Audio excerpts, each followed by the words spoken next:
Hello friends, welcome to Kuldeep education point. तो friends, ये हमारे हरियाणा की क्लास 12 है और आज इसमें जो हमारा टॉपिक चल रहा है हरियाणा का इतिहास। तो हरियाणा के इतिहास की ये हमारा पार्ट बी है। हमने अपने पार्ट ए में ये देखा था कि किस तरीके से हरियाणा को कौन कौन से विद्वानों ने क्या क्या नाम दिया था। ऋग्वेद में, जो हमारा प्राचीन वेद में, उसे उसमें हरियाणा को रजत हरियाणे कहा गया है। महाभारत काल में बहुधान्यक्य कहा गया था। वर्धन वंश में हरियाणा को श्रीकंठ जनपद भी कहा गया था। तो आज हम हमारी उस वीडियो को आगे, इस टॉपिक को आगे बढ़ाते हुए ये देखेंगे कि हरियाणा हरियाणा का कौन कौन से स्रोतों से पता चलता है हरियाणा के बारे में। तो वामन पुराण, जैसा हमने देखा था कि वामन पुराण में ये उल्लेख हुआ था कि हरियाणा में 9 प्रकार की नदियां बहती थी प्राचीन समय में और 7 प्रकार के वन थे। तो वामन पुराण में जो वेद व्यास के द्वारा संस्कृत में लिखा गया था, तो उसमें भगवान विष्णु, वामन पुराण भगवान विष्णु के वामन अवतार से संबंधित है और वामन पुराण में ही 9 प्रकार की नदियों का वर्णन हुआ है जो हरियाणा में बहती थी। तो ये नदियां हैं हमारी सरस्वती नदी, हिरण्यवती नदी, अंगुमती नदी, मधुबवा नदी, दृष्टदंती नदी जिसे घग्गर कहा जाता है, आपगा नदी, वेतरनी नदी, कौशिकी नदी और मंदाकिनी नदी। तो इन 9 नदियों का वर्णन हमारे वामन पुराण में है कि हरियाणा में ये 9 नदियां प्राचीन समय में बहती थीं। उसके बाद आता है कि 7 वन, हमारे जो हरियाणा में 7 वन थे प्राचीन समय में, तो वो 7 वन है हमारे कामोदा वन। कामोदा वन वह वन है जहां पर पांडव 5 वर्ष या 8 वर्ष रुके थे और कहा जाता है कि इसी वन में द्रौपदी ने पांडवों के लिए रसोई सजाई थी। उसके बाद आता है दूसरा वन जो है काम्यक वन। तीसरा आता है हमारा सूर्य वन। चौथा वन है व्यास वन और 5वां वन है अदिति वन। जो हमारा छठा वन है वो है फल्की वन, फल्गु ऋषि से संबंधित है फल्की वन। 7वां वन आता है हमारा द्रेत वन और ये कहा जाता है कि इसी वन को कुरुओं ने उपजाया था, या कुरुओं द्वारा जो भूमि उपजाई गई थी वो भूमि तो थी द्रेतवन और उस भूमि को उपजाने के बाद कहा जाता है आधी रूपा। तो कुरुओं के द्वारा उपजाई गई भूमि को कहा जाता है आधी रूपा और जो वन उपजाया गया था वो था आपका द्रेत वन। उसके बाद आता है कि हरियाणा के इतिहास के बारे में जानकारी के कौन कौन से स्रोत हैं। तो हरियाणा के बारे में जानकारी के स्रोत हैं हमारे साहित्यिक स्रोत जो हैं वेद, पुराण, ग्रंथ, आरण्यक, उपनिषद। ये हैं हमारे साहित्यिक स्रोत और ऐसा कहा जाता है कि इनकी वेद, पुराण, ग्रंथ, आरण्यक, इनकी जो रचना हुई थी वो हरियाणा में हुई थी, सरस्वती नदी के तट पर हुई थी। उसके बाद आता है कि साहित्य स्रोत में भी, जैसे हमारे वैदिक साहित्य स्रोत को भी 5 भागों में विभाजित किया हुआ है। पहला है हमारा वैदिक साहित्य, दूसरा है बौद्ध ग्रंथ, तीसरा है जैन ग्रंथ, चौथा है हमारा महाभारत जिसका युद्ध आपका कुरुक्षेत्र में हुआ था और 5वां है आपका विदेशी विवरण। उसके बाद आता है सबसे पहले वैदिक साहित्य। तो वैदिक साहित्य में जो ऋषि मुनियों के अनुसार जो सभी वेद, पुराण, वेदांग, उपनिषद की रचना हरियाणा में हुई थी और कहा जाता है हरियाणा में पवित्र नदी जो सरस्वती है उसके तट पर हुई थी। उसके बाद आता है कि जो हमारी भगवत गीता है, सबसे पवित्र जो हमारी भगवत गीता है, भगवत गीता व महाभारत की रचना महर्षि वेद व्यास ने करी थी, कुरुक्षेत्र में करी थी। भगवत गीता और महाभारत इनकी रचना महर्षि वेदव्यास ने करी थी और कुरुक्षेत्र नामक स्थान पर करी थी। उसके बाद आता है कि सृष्टि की रचना भगवान ब्रह्मा ने करी थी, कुरुक्षेत्र में करी थी। और ब्रह्मा भगवान ब्रह्मा को समर्पित है आपका ब्रह्म सरोवर जो कुरुक्षेत्र में है। उसके बाद आता है कि भगवान विष्णु का स्थायी निवास सनहित सरोवर को माना जाता है और सनहित सरोवर है हमारा कुरुक्षेत्र में। उसके बाद आता है कि वायु पुराण व शिव पुराण। वायु पुराण और शिव पुराण से हरियाणा का उल्लेख मिलता है कि वायु पुराण और शिव पुराण की जो रचना करी थी वो करी थी महर्षि वेद व्यास ने। महर्षि वेद व्यास ने वायु पुराण व शिव पुराण की रचना करी थी और इसी में ही भगवान हनुमान की जन्म स्थली बताया हुआ है कैथल को। भगवान हनुमान की जन्म स्थली बताई हुई है कैथल वायु पुराण व शिव पुराण में। उसके बाद आता है बौद्ध ग्रंथ। बौद्ध धर्म जो संबंधित है हमारा महात्मा बुद्ध से। महात्मा बुद्ध के बचपन का नाम था सिद्धार्थ, जिनका जन्म आपका 563 में हुआ था। बौद्ध ग्रंथ हमें बताता है कि हरियाणा के आर्थिक, सामाजिक व राजनीतिक जीवन के बारे में। और बौद्ध धर्म के कुछ ऐसे ग्रंथ हैं जिनसे हमें हरियाणा का उल्लेख भी मिलता है, जो हैं आपके दिव्यवदान ग्रंथ और मंझी मणिकाय ग्रंथ। दिव्यवदान ग्रंथ और मंझी मणिकाय ग्रंथ से हमें हरियाणा और कुछ और भी हैं हमारे ग्रंथ जिससे हमें हरियाणा की जानकारी मिलती है। तो सबसे पहले देखते हैं हम दिव्यवदान ग्रंथ को। तो दिव्यवदान ग्रंथ में बौद्ध धर्म का प्रचार हुआ था आपका पश्चिम हरियाणा में। और पश्चिम हरियाणा में आते हैं आपके हिसार, फतेहाबाद, अग्रोहा और रोहतक। और ये कहा जाता है कि रोहतक के जो लोग थे वो आपके संगीत प्रेमी थे। मतलब दिव्यवदान ग्रंथ में ये कहा गया है कि बौद्ध धर्म का प्रचार उत्तर मतलब आपका पश्चिमी हरियाणा में हुआ था। पश्चिमी हरियाणा में वो आपका हिसार, फतेहाबाद, अग्रोहा और रोहतक में हुआ था। उसके बाद आता है आपका मंझी मणिकाय ग्रंथ। और मंझी मणिकाय ग्रंथ में ये आपके जो महात्मा बुद्ध थे, महात्मा बुद्ध की यात्राओं का वर्णन है। और ये कहा जाता है कि महात्मा बुद्ध ने एक उपदेश दिया था अपने शिष्य को, और वो उपदेश दिया था गुड़गांव के धनकोट गांव में आकर महात्मा बुद्ध ने अपने शिष्य रथपाथ को उपदेश दिया था। और धनकोट गांव का जो प्राचीन नाम है वो है आपका थूल कोठिया। उसके बाद आते हैं कि जो और भी ग्रंथ है हमारे बौद्ध धर्म से संबंधित, जैसे मंजूम श्री मूलकल्प ग्रंथ में ये कहा गया है कि इसमें थानेसर का वर्णन है। और ये कहा गया है कि थानेसर या हरियाणा के लोग आपके वैश्य समाज से संबंधित थे।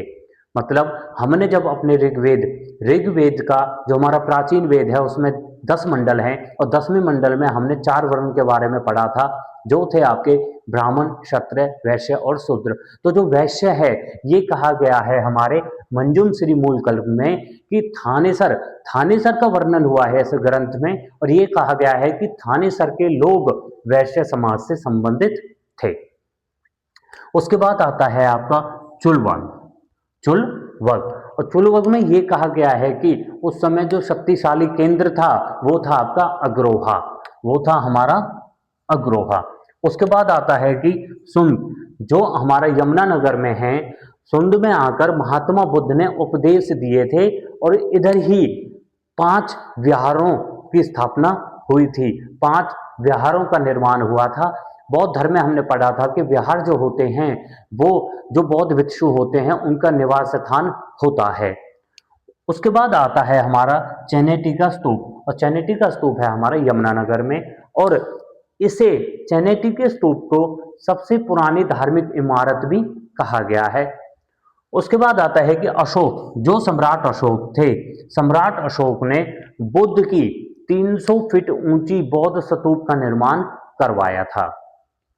फिर आता है अशोक ने अशोक ने कुणाल व सिरसा में भी बौद्ध स्तूप बनवाए थे। अशोक ने पहले तो महात्मा बुद्ध की 300 फीट ऊंची प्रतिमा की स्थापना करवाई थी। उसके बाद अशोक ने कुणाल, जो फतेहाबाद में है, और सिरसा में भी बौद्ध स्तूप बनवाए थे। उसके बाद आता है कि जो महात्मा बुद्ध के उपदेशों की शिला की स्थापना की गई थी, महात्मा बुद्ध के जो उपदेशों की शिला की स्थापना की गई थी वो की गई थी हमारी कुणाल स्थान पर, जो है हमारा फतेहाबाद जिले में। उसके बाद आता है हमारे जैन धर्म ग्रंथ। हमने साहित्य, वेदिक साहित्य पढ़ लिया है, हमने वायु पुराण, शिव पुराण पढ़ लिया है, बौद्ध ग्रंथ पढ़ लिए हैं। अब आते हैं हमारे जैन धर्म ग्रंथ, मतलब जैन धर्म से संबंधित जो जो ग्रंथ हैं वो। जैन धर्म में हमारे हरियाणा की आर्थिक, सामाजिक व राजनीतिक जीवन के बारे में पता चलता है कि किस प्रकार से हरियाणा के लोग आर्थिक, सामाजिक व राजनीतिक जीवन जिया करते थे। हरियाणा में जैन धर्म को पुनर्जीवित करने का जो श्रेय जाता है, मतलब हरियाणा में दोबारा से जो जैन धर्म को जीवित किया है वो किया है जिन वल्लभ सूरी ने। उसके बाद आते हैं कि हरियाणा में जैन धर्म का जो मुख्य केंद्र था, हरियाणा में जैन धर्म का जो मुख्य केंद्र था वो था हमारा हांसी हिसार। उसके बाद आते हैं कि जैन धर्म से संबंधित मूर्तियां, जो जैन धर्म से संबंधित मूर्तियां मिली हैं वो मिली हैं हमारी हांसी व चरखी दादरी में, वो मिली हैं हांसी या फिर चरखी दादरी में। उसके बाद आते हैं कि सिंहासन पर बैठे जैन संत की मूर्ति, एक ऐसी मूर्ति मिली है जैन संत की जो सिंहासन पर बैठा हुआ है, और ये मूर्ति मिली है हमें सिरसा से। उसके बाद आता है कि 9वीं सदी के संत आदिनाथ की मूर्ति मिली है। एक संत था जो 9वीं सदी से संबंधित था, आदिनाथ, उनकी मूर्ति मिली है जींद से। भगवान महावीर जो जैन धर्म के 24वें तीर्थकर थे, इनकी मूर्ति मिली है हमारी पिंजौर से, और पिंजौर है हमारा पंचकुला में। उसके बाद आते हैं पार्श्वनाथ की मूर्ति मिली है अस्थल बोहर से, और ये है हमारे रोहतक में, अस्थल बोर है हमारा रोहतक में, जहां से पार्श्वनाथ की मूर्ति मिली है। फिर आते हैं सरस्वती व पद्मावती की मूर्तियां मिली हैं हांसी हिसार से। उसके बाद आता है महाभारत जो हमारा सबसे बड़ा महाकाव्य है महाभारत विश्व का। तो महाभारत के कुछ अन्य नाम भी हैं जो हैं, जैसे पंचमवेद और जय संहिता भी कहा जाता है महाभारत को। और ये कहा जाता है कि इसमें महाभारत में शुरू में इसके जो रचयिता थे महर्षि वेदव्यास, तो इसमें जो शुरू में जो श्लोक थी वो थी हमारी 8800। उसके बाद महाभारत के ग्रंथ में और जो बदलाव किए गए थे फिर, तो श्लोक हो गई थी हमारी 24,000, फिर श्लोक हो गई थी 24,000। परंतु जो वर्तमान में हमारी श्लोक हैं, वर्तमान में जो श्लोक हैं वो हैं हमारी 1,00,000 श्लोक। विश्व का सबसे बड़ा महाकाव्य हमारा महाभारत है। इसके रचयिता हैं महर्षि वेदव्यास, और इसके जो लेखक हैं, महाभारत के जो लेखक हैं वो हैं गणेश जी द्वारा संस्कृत में इसे लिखा गया था सरस्वती नदी के तट पर इसे लिखा गया था महाभारत को, जो हमारा विश्व का सबसे बड़ा महाकाव्य है। उसके बाद आता है कि महाभारत का युद्ध हमारा 18 दिन तक चला था। महाभारत का युद्ध 18 दिन तक चला था। और चक्रव्यूह की रचना महाभारत के युद्ध के 13वें दिन हुई थी। चक्रव्यूह की रचना 13वें दिन हुई थी और उसी दिन जब चक्रव्यूह को अभिमन्यु तोड़ नहीं पाया था तो अभिमन्यु की मृत्यु भी 13वें दिन हुई थी। चक्रव्यूह और अभिमन्यु की मृत्यु 13वें दिन हुई थी। उसके बाद आता है कि महाभारत में जो कुल अध्याय हैं, महाभारत में जो कुल अध्याय हैं या कुल जो पर्व हैं वो हैं हमारे 18 पर्व, वो हैं हमारे 18 पर्व। और जो हमारा सबसे पहला पर्व है वो है हमारा आदि पर्व, वो है हमारा आदि पर्व। उसके बाद आते हैं कि भीष्म पर्व से, जो हमारा भीष्म पर्व है 18 पर्वों में से जो एक भीष्म पर्व है, भीष्म पर्व से ही जो हमारी पवित्र पुस्तक है गीता, गीता लिखी गई है या गीता को लिखा गया है आपके भीष्म पर्व से, जो है हमारा छठा पर्व, जो है हमारा सिक्स्थ पर्व। पहला पर्व है आदि पर्व और छठा पर्व है हमारा भीष्म पर्व, जिससे हमारी पवित्र पुस्तक गीता को लिखा गया है। उसके बाद आते हैं कि जो प्रथम श्लोक है महाभारत में, जो प्रथम श्लोक है उस प्रथम श्लोक में कुरुक्षेत्र को धर्म क्षेत्र कहा गया है। कुरुक्षेत्र को धर्म क्षेत्र भी कहा जाता है और ये धर्म क्षेत्र महाभारत के प्रथम श्लोक में कहा गया है। उसके बाद आता है कि जब 18वां दिन था महाभारत का, जब 18वां दिन था तो दुर्योधन पानी में जाके छुप जाते हैं तालाब में। तो जब दुर्योधन और भीम के बीच में जो युद्ध हुआ था वो युद्ध हुआ था आपका दुंड तीर्थ स्थान पर, जो है हमारा जींद में, जो है हमारा जींद में। उसके बाद आते हैं कि महाभारत के दौरान जब अर्जुन ने युद्ध लड़ने से मना कर दिया था तो भगवान कृष्ण ने उन्हें गीता का उपदेश दिया था और गीता का उपदेश भगवान कृष्ण ने ज्योतिषर सरोवर नामक स्थान पर दिया था। ज्योतिषर नामक स्थान पर दिया था, बरगद के पेड़ के नीचे गीता का उपदेश दिया था भगवान कृष्ण ने अर्जुन को। उसके बाद आते हैं कि जो कौरव थे, कौरवों की जो बहन का नाम था, उनकी बहन का नाम था दुशाला, उनकी बहन का नाम था दुशाला। उसके बाद आते हैं कि युद्ध का वर्णन जो कौरवों के पिता थे धृष्टराज अंधे थे और युद्ध का वर्णन धृष्टराज को संजय ने बताया था, संजय ने सुनाया था धृष्टराज को युद्ध का वर्णन। तो फ्रेंड्स, ये थी हमारी हरियाणा के इतिहास की क्लास 12, जो हमारा हरियाणा के इतिहास का पार्ट बी था। Thank you.